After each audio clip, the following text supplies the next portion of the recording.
rev it, it still does it. Let's find out what it is. All right, well, here's the culprit. The flex plate is broken, and we're gonna pull the bolts off and see how bad it looks, but that is definitely making a noise. Gotcha. That way, okay. That's good. Hit it again. Yeah. So there's no real cracks to see, but the movement is in the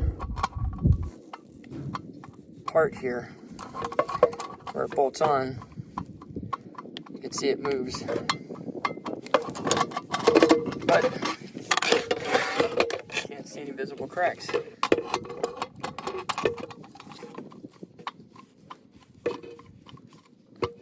I can hold it still, you can see it. Alright, it's a little windy, so you're probably going to hear that, but here's with the new flex plate on it. Sounds normal again, no death rattle.